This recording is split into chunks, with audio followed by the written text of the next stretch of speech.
वंदे मातरम विद्यार्थियों, हम उम्मीद करते हैं कि आप लोग बहुत अच्छे से होंगे।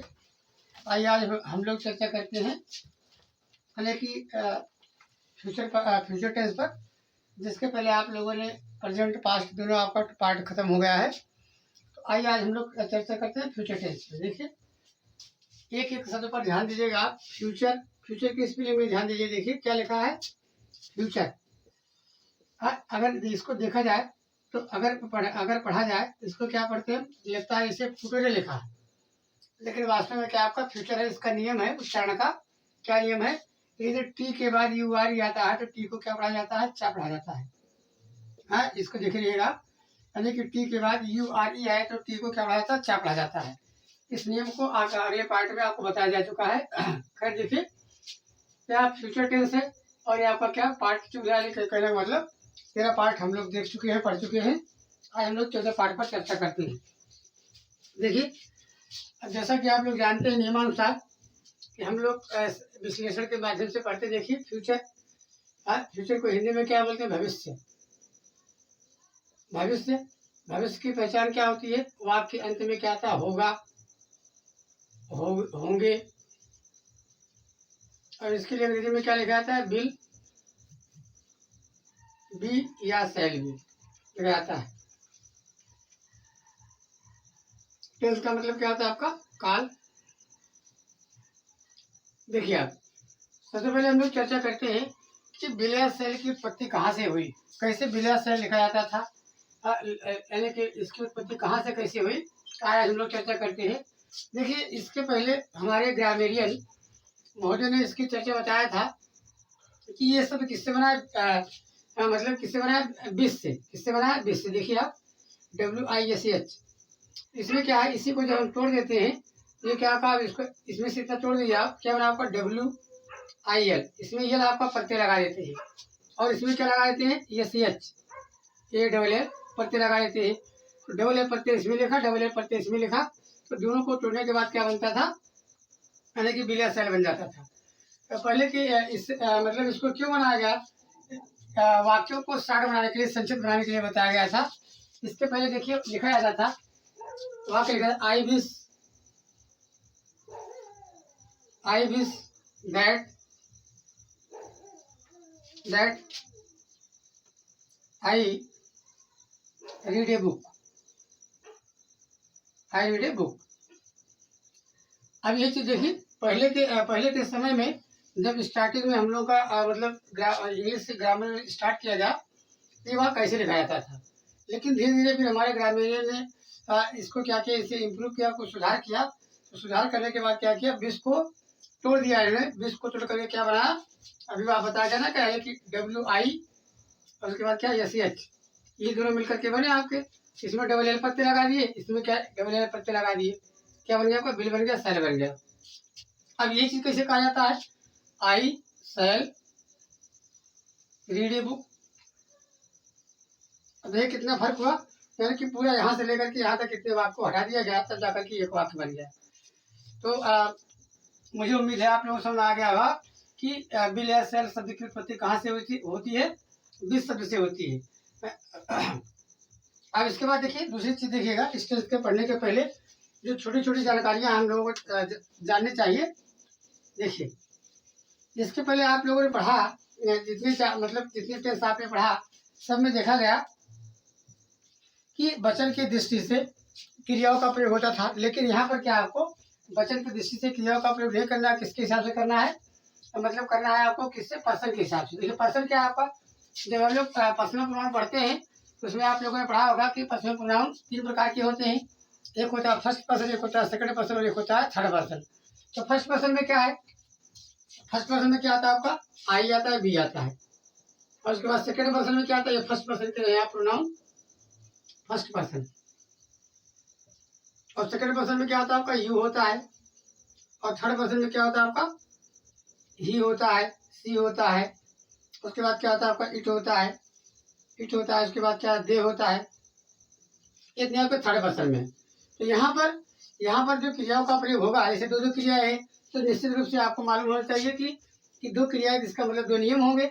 तो दोनों नियम क्या कौन कौन से हैं, कहाँ लगता है बिल, कहाँ लगता है शैल, तो यहाँ पर आपको यही देखना है कि बिल या सेल का प्रयोग केवल कहाँ करना है, यानी कि पर्सन के हिसाब से करना है, यानी कि नंबर के हिसाब से नहीं करना है।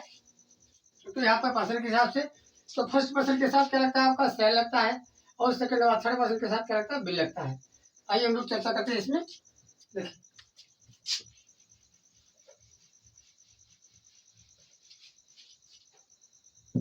देखिए आइए परिभाषा देखते हैं। परिभाषा,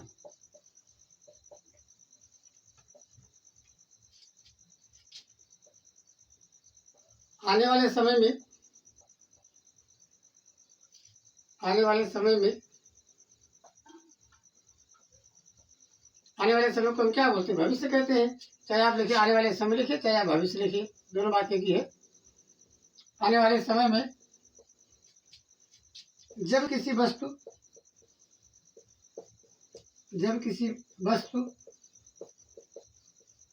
व्यक्ति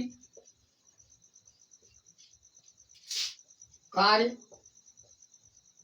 के विषय में कहा जाए या बताया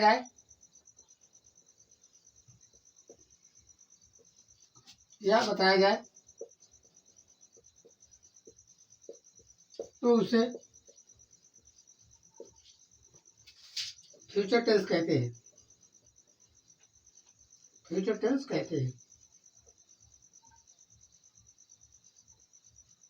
ये यहाँ की परिभाषा। देखिए जैसे आपको बताया गया था present perfect continuous tense, past perfect continuous tense, आपको बताया गया था कि ये एक प्रकार का रहस्य है कि इसमें एक साथ किस प्रकार की क्रियाएं प्रयोग होती हैं। तो वैसे बिल या सेल भी आप मतलब अगर देखा जाए तो क्रियाओं की दृष्टि देखा है तो एक अपने आप में एक अजूबा है। देखिए पहली चीज इसकी शब्द क्या है, पहली चीज ये है यानी कि बीज शब्द से बनता है, पहली चीज ये है। दूसरी विशेषता, इसकी विशेषता देखिए, पहली क्या है, यह बीज शब्द से बनता है, यह बीज शब्द से बनता है, जिसका अर्थ होता है क्या, इच्छा, बीज शब्द से बनता है। दूसरी विशेषता क्या है, इन क्रियाओं का प्रयोग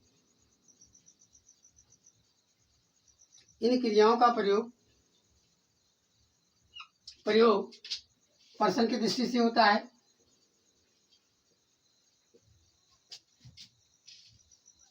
पर्सन की दृष्टि से होता है। और तीसरी खास बात ये आपकी इसमें जो अजूबा के बारे में बताया जाता है, तीसरी विशेषता है कि जैसे आप जानते हैं कि क्रिया आपकी दो प्रकार की होती है, सहायक क्रिया, एक आपकी प्राइमरी अवेलेबल, एक मॉडल अवेलेबल। तो ये ऐसी क्रिया है कि प्राइमरी का मतलब क्या होता है, आप लोगों मतलब ग्रामर में आप लोगों ने देखा होगा। तो प्राइमरी अवेलेबल किसे कहते हैं, कि ऐसी क्रियाएं जो टेंस का निर्माण करती है उसे क्या बोलते हैं, प्राइमरी अवेलेबल बोलते हैं। और मॉडल क्या है, ऐसी क्रियाएं जो टेंस का निर्माण नहीं करती उसे क्या बोलते हैं, मॉडल अवेलेबल कहते हैं। अब देखिए हम अजूबा की चर्चा कर रहे थे ना, तो ये ऐसी क्रिया है कि ये मॉडल भी होती है और प्राइमरी भी होती है। बिल या सेल दोनों क्रियाएं क्या होती है, मतलब अगर बिल या सेल के बाद अगर बी लगा देते हैं तो ये क्रिया क्या बन जाती है, प्राइमरी बन जाती है, और अगर इसके बाद बी हटा देते हैं तो क्या बन जाती है, मॉडल बन जाती है। हाँ, जैसे आप देखेंगे मॉडल वाली क्रियाओं में आप देखेंगे बिल या सेल का प्रयोग उसमें किया जाता है। तो तीसरा जो इसका क्या है, तीसरी विशेषता कि ये क्रियाएं का मतलब है ना, बिल या सेल, ये क्रियाएं प्राइमरी तथा मॉडल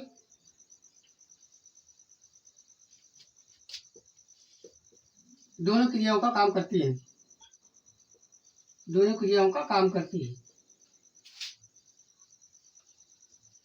और आप देखेंगे ग्रामर में ऐसा कोई भी शब्द नहीं है कि जो क्या करती है, दोनों का काम करती है। केवल बिल या सेल है, ये यानी कि टेंस भी बनाती है और मॉडल भी बनाती है। और देखिए ये रहा बिल या सेल की खासियत। तो आइए हम लोग चर्चा करते हैं। तो चर्चा पे क्या हम लोग चले थे, परिभाषा में लिखा, तो परिभाषा के बाद आता है क्या, पहचान। एक चीज आप लोग ध्यान दीजिएगा, देखिए यहाँ पर चर्चा क्या आपकी फ्यूचर टेंस की चर्चा हो रही है। कभी कभी ये होता है कि हम लोग भूल से फ्यूचर इंडिफरेंट टेंस को फ्यूचर टेंस समझ लेते हैं, और ये हम लोग क्या करते हैं, हम लोग की सबसे बड़ी गलती होती है फ्यूचर टेंस आपका अलग होता है, और फ्यूचर टेंस का एक काइंड होता है, उसका भेद होता है क्या, इंडेफिनिट टेंस होता है। तो देखिएगा ये आपका फ्यूचर टेंस है, ना कि फ्यूचर इंडेफिनिट टेंस है। तो फ्यूचर टेंस में देखिए क्या है, इसकी पहचान क्या होता है कि ऐसे वाक्यों के अंत में, ऐसे वाक्यों के अंत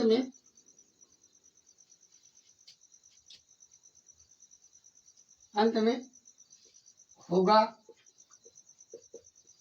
होंगे के पहले कोई नाउन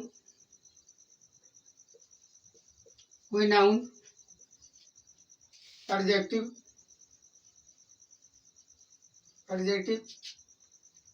या एडवर्ब आता है। ये आपको हम वार्निंग दे रहे थे कि फ्यूचर टेंस में क्या होता है कि होगा होगे के पहले, होगा होगे के पहले क्या आता है, आपका नाउन आता है या एडजेक्टिव आता है, एडवर्ब आता है। और जबकि फ्यूचर इंडेफिनिट में जो हम लोग पढ़ते हैं तो उसमें क्या आता था कि उसमें होगा नहीं आता, उसके बदले क्या आता है आपका गागेगी आता है, और गागेगी पहले किस में लगता है, मेन वर्ब में लगता है। तो ये रहा एक चीज और देखिए रहिएगा आप, यहाँ पर जो आपका होता है होगा आता है, होगे आता है, इसका अर्थ लगाया जाता है बनना से। किससे लगाया जाता है, बनना से। जैसे लिखा गया वाक्य लिखा गया है कि वह एक डॉक्टर होगा, वह एक डॉक्टर होगा। अब इसी बात को अब यहाँ पर होगा लगा कर के आपने बनाया ना, ये डॉक्टर होगा। अब यही जगह लिखेगा वह डॉक्टर बनेगा, वह एक डॉक्टर बनेगा। अब दोनों बात एक ही है, डॉक्टर बनेगा। तो दोनों के लिए, जब दोनों का हम ट्रांसलेट करते हैं तो दोनों का ट्रांसलेट क्या होता है आपका, he will be A doctor. देखिए ये वाक्य आपका बनता है, इस चीज को ध्यान रखिएगा। जो यहाँ पर होगा होगे लिखा है, इसका अर्थ क्या होता है, बनना होता है। आइए हम नियम पर चर्चा करते हैं। नियम देखिए आपका क्या है, क्या था, आई बी तथा फर्स्ट पर्सन के बारे में अभी हम आपको बताए। फर्स्ट पर्सन सब्जेक्ट के साथ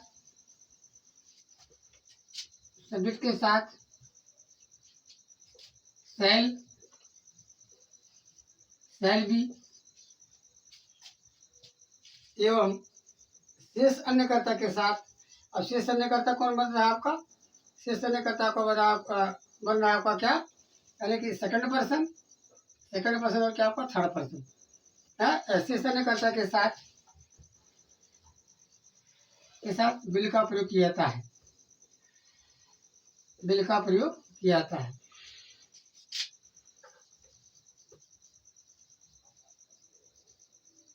तो इसका एक स्क्रीनशॉट लीजिए, उसके बाद फिर हम लोग आगे चर्चा करते हैं। देखिए आगे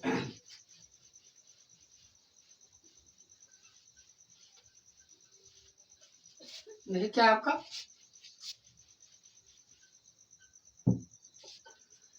बताया गया ना आपको, देखिए नियम लिखा गया ना, तो जैसे लिखा है, मैं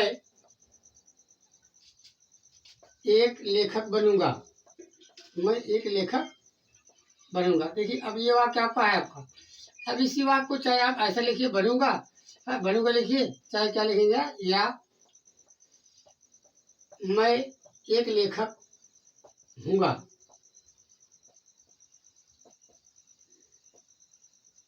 देखिए दोनों वाक्य एक ही चीज है।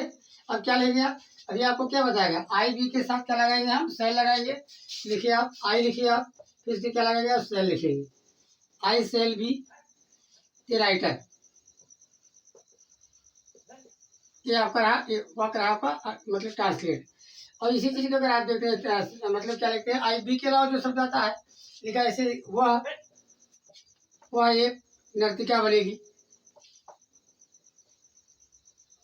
नर्तिका होगी। देखिए आप अब यहाँ पर क्या लिखा, सी लिखेंगे, फिर क्या लिखा, बिल लिखेंगे, बी लिखेंगे, ए डांसर। देखिए दोनों बात में आई कहने का मतलब यही है, आई और बी के साथ हम क्या लगाएंगे, सेल भी लगाएंगे। और उसके बाद शेष करता क्या बन रहा है आपका, सेकंड पर्सन और थर्ड पर्सन बन रहा है, तो सेकंड और थर्ड पर्सन के साथ क्या लगाएंगे, बिल भी लगाएंगे। ये आपका आने के पहले नियम का एग्जाम्पल रहा। और भी देखिए कुछ बातें होती है, जैसे आपको बताया गया था, पिछले में पढ़े थे कि कल की दो अंग्रेजी होती है, दो की मतलब जो कल आता है उसकी दो इंग्लिश होती है। एक आपको आता है टुमारो, एक होता है स्टरडे। तो बीते हुए, नंबर 2, आने वाले कल के लिए, आने वाले कल के लिए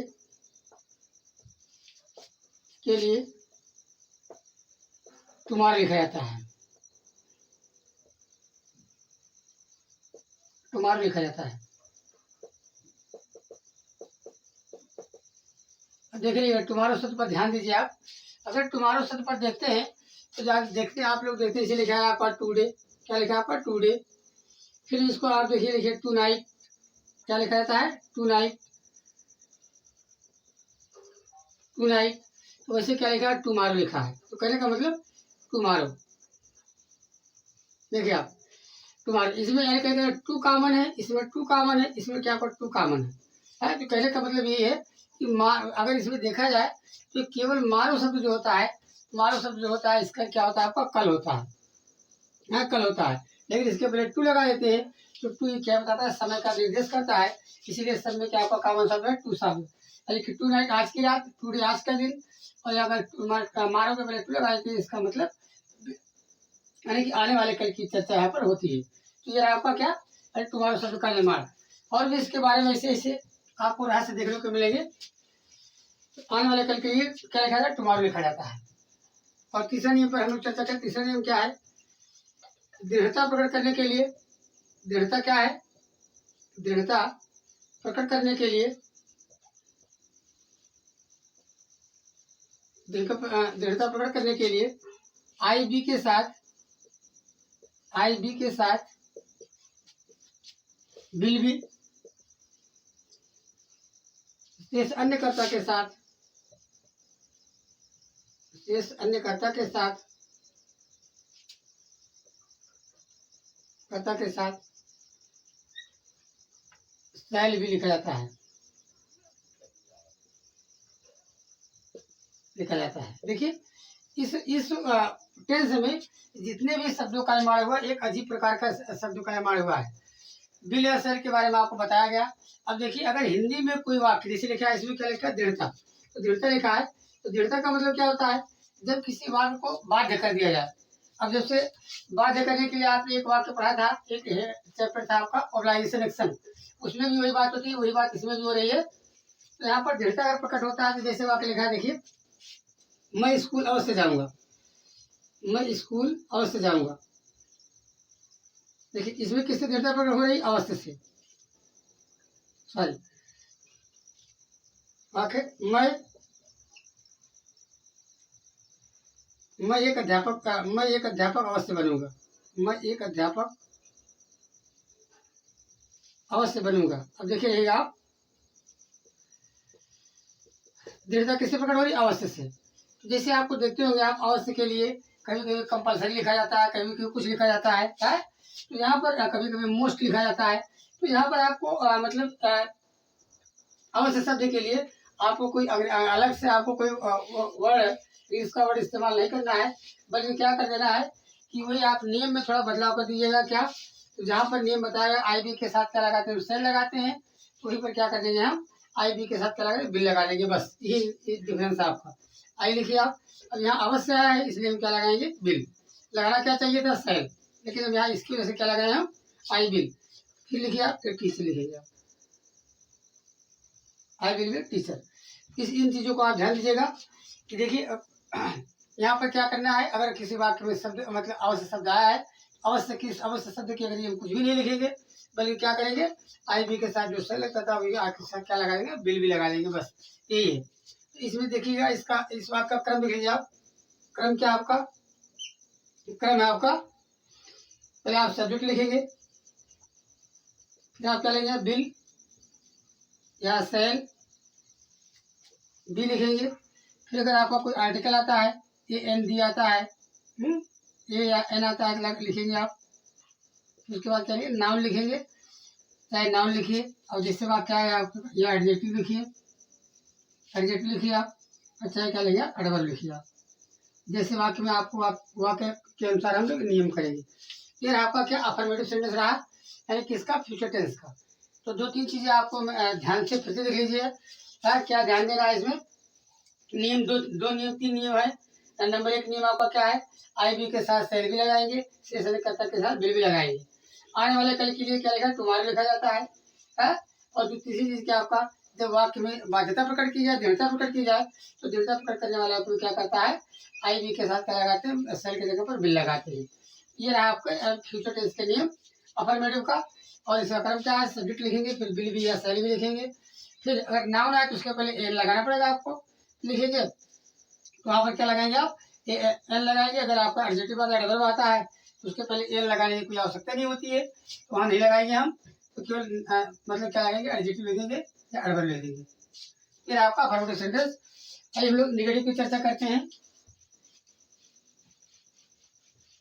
निगेटिव में क्या है? अब आपको पहले ही बताया जा चुका है, कई बार बताया जा चुका है कि जब क्रियाएं हमारी क्या होती हैं। देखिए निगेटिव की पहचान आपको बताया गया है। क्या बताई गई है? निगेटिव के लिए हम क्या लिखते हैं? नॉट लिखते हैं। इसके लिए क्या? इसको हिंदी में क्या बोलते हैं? नकारात्मक। पहचान क्या होती है? वाक्य के लिए क्या आता है? नहीं आता है। या क्या आता है? कभी नहीं आता है। कभी नहीं, तो नहीं के लिए क्या लगाते हैं? नॉट लगाते हैं। और कभी नहीं के लिए क्या लगाते हैं? नेवर लिखते हैं। तो अब नियम क्या बनता है आपका? नियम क्या बना आपका कि लिखिए आप नियम नंबर 1, निगेटिव सेंटेंस में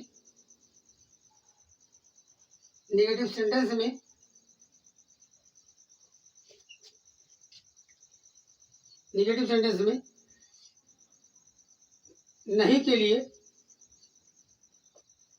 के लिए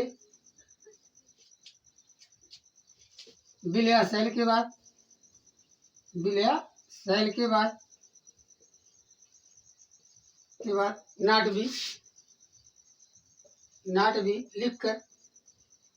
नॉट भी लिखा जाता है। एग्जाम्पल लिखिए आप, जैसे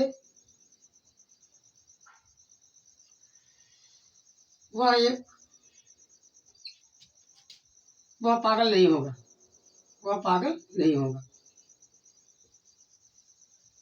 देखिए आप, अब यहाँ पर क्या आपका एडजेक्टिव आया है, क्या लेंगे आप? ही लिखेंगे आप, ही लिखिए। उसके बाद क्या लेंगे आप? बिल लिखेंगे। फिर आप क्या लिखेंगे? नॉट लिखेंगे। फिर क्या लेंगे? बी लिखेंगे। फिर क्या लेंगे? मैट लिखेंगे। ये रहा आपका वाक्य निगेटिव का। अब निगेटिव में 2 नियम आता है। दूसरा नियम क्या आपका? कभी नहीं के लिए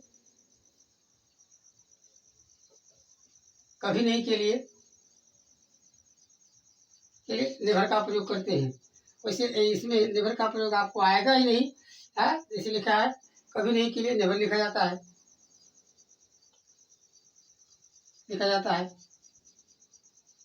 एग्जाम्पल में देखते हैं आप, वह बीमार कभी नहीं होगा, यानी कि तुम बीमार कभी नहीं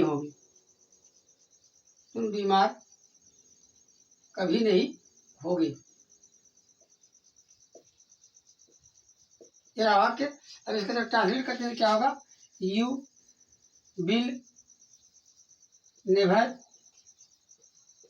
बी, क्या लिखेंगे उसका? बीमार का क्या लिखेंगे आप? लिखिए। ये रहा आपका वाक्य निगेटिव का। तो आपको क्या देखना है? आपको बताया गया अगर नॉट आता है या नेवर आता है, दोनों के लिए केवल क्या करना है? बिल और बी के बीच में क्या लगाएंगे? नॉट या नेवर लगा देंगे। ये रहा इसका मतलब नियम लिखा। इसके स्ट्रक्चर देखिए क्या आपका क्रम, इसको देखिए क्या बनता है आपका। पहले आप क्या लगाएंगे? कर्ता लिखेंगे आप, सब्जेक्ट लिखेंगे, फिर क्या लेंगे आप? बिल या सेल लिखेंगे, फिर क्या लगाएंगे आप? नॉट या नेवर लगाएंगे, नेवर लिखेंगे, फिर क्या लिखेंगे आप? बी लिखेंगे। फिर उसके बाद जो भी आता है आपका नाउन आता है या एडजेक्टिव आता है उसको लिखेंगे। फिर आपका निगेटिव। और ये निगेटिव पर चर्चा, इंट्रोगेटिव पर चर्चा करते हैं। इंट्रोगेटिव में क्या है? तो जो नियम आप इसके पहले आप लोगों ने देखा था इंट्रोगेटिव में देखे थे, वही चीज इसमें भी आपको करना है। कि अगर हम लोगों ने क्या पढ़ा था इंट्रोगेटिव में देखिए, इंट्रोगेटिव इसमें क्या आपका, इसको हिंदी में क्या बोलते हैं? प्रश्नवाचक आपका जो सब 2 प्रकार के होते हैं। एक क्या वाक्य में सबसे पहले आता है, एक क्या जो आता है क्या आता है? बीच में आता है। और लास्ट में क्या होता है, इंट्रोगेटिव मार्क लगा रहता है। देखिए पहले नियम में क्या करते हैं, प्रश्नवाचक वाक्यों में यदि क्या पहले आए,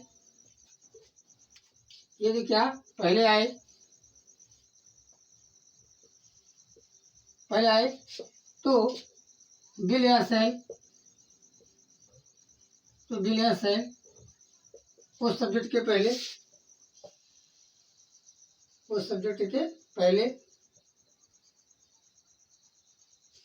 और बी को सब्जेक्ट के बाद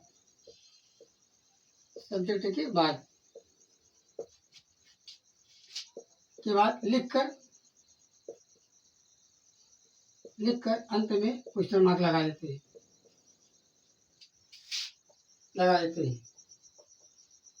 जैसे क्या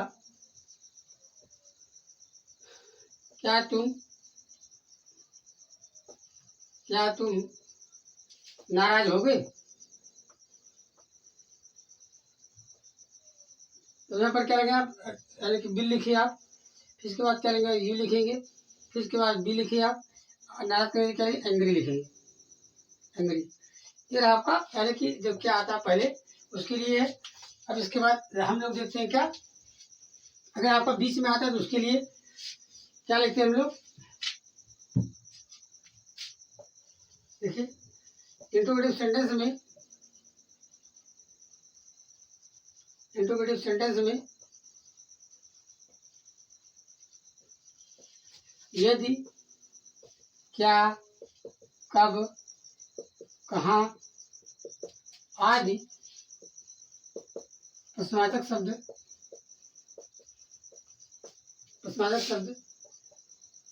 बीच में आए तो वाक्य को क्रमशः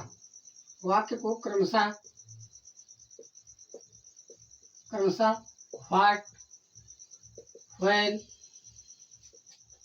व्हेयर आदि से शुरू किया जाता है।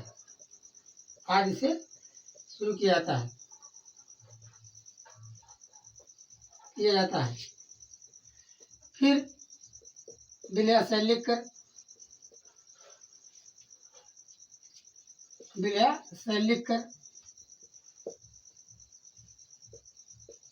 सब्जेक्ट के बाद बी के साथ अन्य शब्दों को लिखकर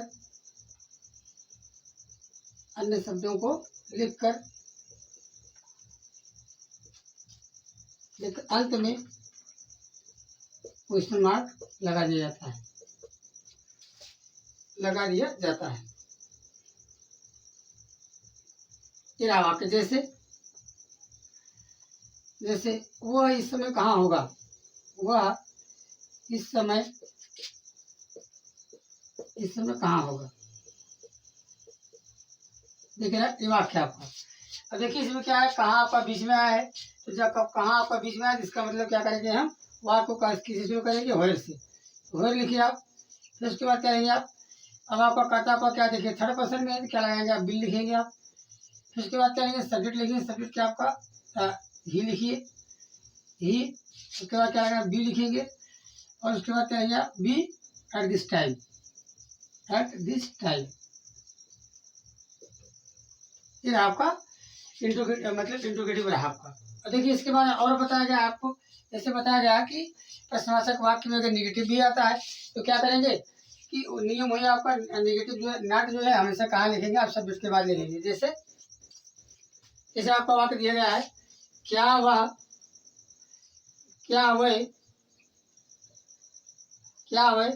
खुश होंगे, क्या वह प्रसन्न नहीं होंगे।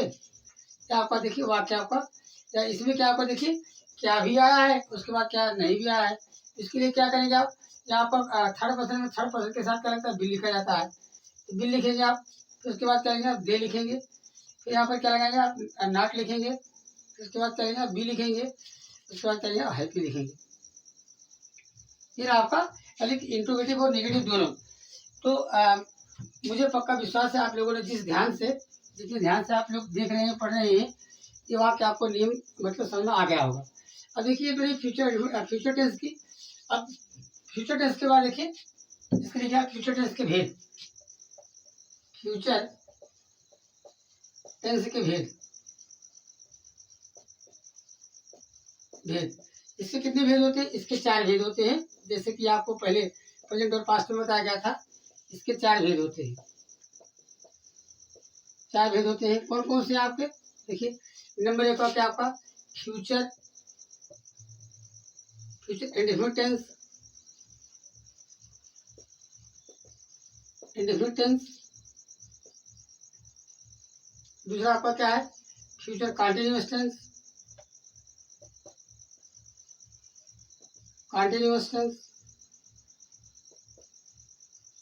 और तीसरा आपका क्या होता है? आपका फ्यूचर परफेक्ट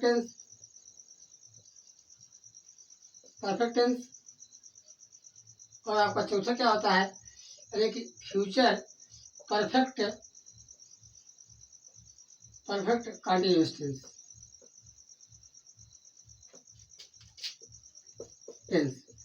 ये आपका मतलब ये है क्या फ्यूचर टेंस के भेद। तो हम अगले पार्ट में फिर हम आपकी मुलाकात होगी। इन चारों में हम फ्यूचर टेंस की चर्चा करते हैं। और आप लोग, मैं बार बार आपसे निवेदन करता हूँ कि अगर आपको कहीं भी कोई प्रॉब्लम होती है आप जरूर कमेंट करके आप अपना सुझाव दीजिएगा। अगली मुलाकात आपको अगली वीडियो में होगी। धन्यवाद।